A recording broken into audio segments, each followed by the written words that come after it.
Harambe YouTube, it is Charles here, and today I want to talk about G.I. Joe number 26, put out by Image/Skybound Comics. This right here is a facsimile from the 1980s.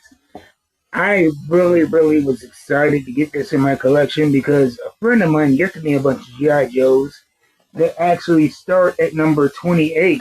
So this is a little bit behind this, and this is the key issue because it really delves into Stalker's history in Vietnam and his history with the characters Snake Eyes and Storm Shadow, and it introduces their lore.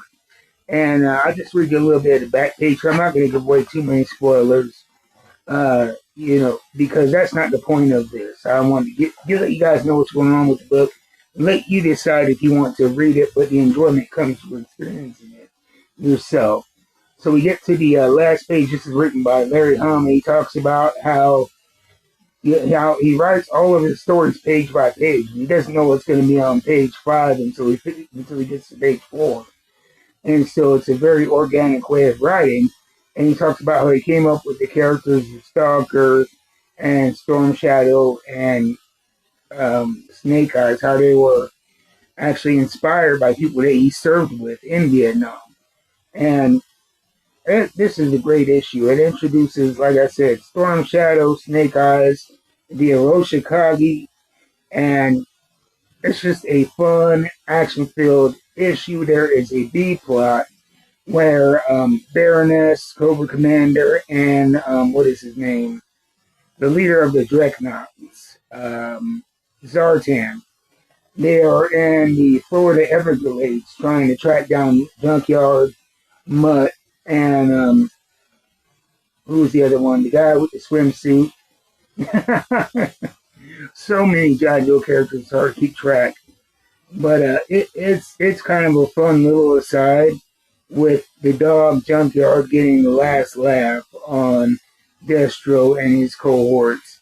So, it breeds like something that, that you could put side by side with today's G.I. Joe. But it does also capture that time frame as well. And one thing that put a smile on my face, and it's just a small detail, but it really it really got me excited, was when you open up the page, it feels like a modern comic book when you get it in your hands, but you open it up, and we have that same pulpy paper that was printed on in the 80s.